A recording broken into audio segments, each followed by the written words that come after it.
Mrs., I know. She don't. No, you're wrong. She doesn't. Repeat, she doesn't. Is this how you correct your students? Today, I'm talking about feedback and error correction. How to implement these two in your classroom. Wanna find out? So, let's go!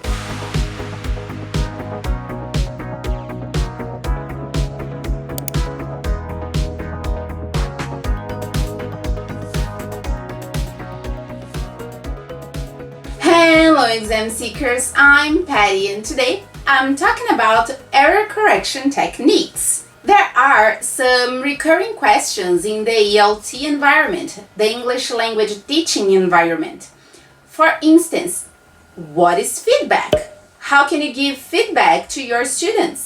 How do you correct your students? What are the most common error correction techniques? These are some questions that teachers usually struggle with when thinking about their lessons. Well, in this video, I'm talking about the relationship between error correction and feedback, error correction's place in class, and also some techniques that you can use when correcting your students. Feedback and error correction. How are they related? To begin with, it is quite impossible to talk about error correction without talking a little bit about feedback, right? After all, we tend to not only correct our students, but also praise them during their learning process. And since feedback is mainly used to bring awareness of students' improvement and development, both aspects should be considered when talking about the student's progress in the learning of a foreign language. What place does error correction take in class? I've already talked about errors and how you should not be scared of making mistakes when learning a language, or pretty much anything. This is because mistakes are part of the learning process and it shows that learners are attempting to use the language. Therefore, they are, one way or the other, making progress. It is by receiving feedback on their performance that they can start realizing what is correct and what is not. So that is why teachers should point out the aspects they excelled in and also the ones they need improvement. As for the teachers, it is also by the mistakes students make by using the language freely that they can evaluate what should have more practice and what has already been learned appropriately. There are different types of errors though. They may include pronunciation, grammar, vocabulary, coherence, and so on. So, a tip would be try and vary the aspects which you are taking into account when giving feedback to students. Additionally, the level of the students should be in mind when they make mistakes. For instance, if it is something they haven't learned yet, what is the point of bringing the issue up, right? Instead, it is much worthy to focus on things students have already learned and are still having trouble with, rather than going too much further and taking the risk of making students confused and demotivated. Another aspect to think about is the most appropriate time to have these corrections. For example, should you interrupt the student in the middle of their talk or wait for them to finish and correct them at the end of the activity? Here's an example of how correction done at the wrong moment can impede communication. So, how can we correct the students? Some mistakes can be corrected right on the spot when students are still talking, while others can be a group problem or something that came up more than once during the lesson and should be worked on later on as a delayed correction. For instance, If it is a structure that perhaps need more clarification and that is still an issue for some students rather than something rare, it may be worth writing them on the board and do it as a delayed group correction. On the other hand, if it is something that may have happened as a slip while a student was talking and it is not going to compromise their talk and it is not something recurrent, you can do it on the spot and deal with it the moment it happens. It is just important to bear in mind if this correction will be effective or will end up doing more harm than good. By the way, this topic is actually one of the ways of giving feedback that you learn during the CELTA course. You not only learn them, but you should use these techniques while teaching your class. And when you're planning your lessons, you should write the names of the techniques in your lesson plan.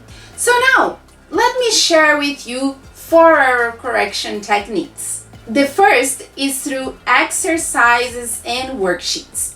One type of correction that can be done is bringing some sentences with the mistakes students usually make and work on them at the beginning or at the end of a lesson, so that all of the students have the opportunity to think about their errors and correct them.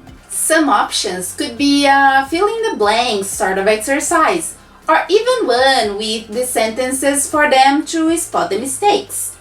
Another possibility is to work with matching if students have been working with idioms or expressions and still making some mistakes on this issue. Another is using cursionary rods. This may be one of the most versatile ones, mainly because you can use it to work with pretty much everything. You can use it when students are having some issues with the order of a structure, to show the correct position contrasting to the one they are using. Also, you can work with pronunciation patterns, such as word stress. Put 2 blocks on the stressed syllable, for instance, the stress in a sentence, the syllable division, and even the intonation. Since each block has a different color and size, there are 10 different colors and sizes in each set. They can represent each a part of speech or a different pattern depending on what you plan to work on. A third type of correction is using fingers and hands. I believe that gestures can be used for even more situations than cursionary rods, to be honest. After all, some signs are the same in many places around the world, so it is something that can be helpful in many situations. However, I will tell you only a couple of them here, alright? For example, if a student is saying a verb in the present and they should be using in the past, you can put your thumb behind your shoulder to have them think about the past situation. Besides, the opposite also works. If you need a student to change the verb for the future, you can also roll your finger forward to indicate that it is about the future. Another gesture you can use your fingers to correct the students is when they are saying a sentence and the position of the words is incorrect. You twist your index finger and middle finger to point out where it should be. By twisting your fingers, students would understand that they were supposed to invert the sentence. Also, you can use each finger to represent a part of the sentence and stop where the mistake is to have students come up with the most appropriate answer. Or even ask them to do it after you give another example with the correct order, for instance. This is another example of how you can use fingers if a student say, I ate too much cookies. You can repeat the sentence by saying, I ate too, and hold your finger, expecting the student to repeat the words or correct him or herself. If a student says the wrong word with a head shake, he or she will understand that he did it incorrectly and will try it again. One last technique is using other students. If you are teaching a big classroom or even one with a reasonable number of students, you can also use the students themselves to help you with the error correction in a sentence. You may have each student represent one of the words of the sentence, and then the other students have to point out where the mistake is and come up with the correction. This helps reduce TTT, teaching talking time, and also has students more in control of their learning as well, since they will be working together to solve the error. There are, however, some techniques to be careful with. Some techniques should be used carefully when correcting students. For instance, teachers should mind their tone when students say something incorrect, as the mocking tone may inhibit students from developing and even trying with the language. So echoing students' mistakes, making fun of them, somehow may not only be rude, but also silence a student for the rest of the course at times. Besides that, avoid reactions such as, "No, that's not right, you're wrong," the moment you listen to a student's mistake. Wait for the student to finish their sentence and use some more positive stimuli to help them rephrase the sentence or work on what was not correct, such as asking them to try again or even showing them where the mistake is and asking for help to make them right.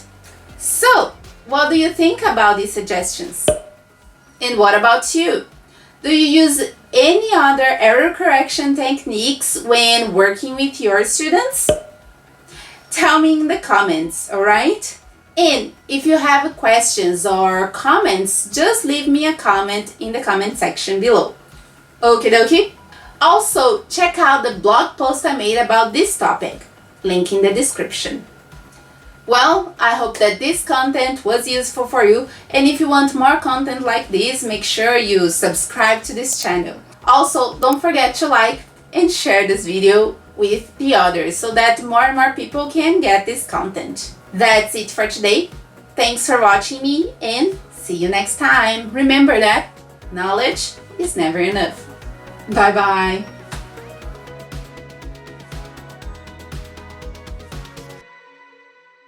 What are the most common My God, it was so hard. I need to move. I need to find a better place to record. To be continued.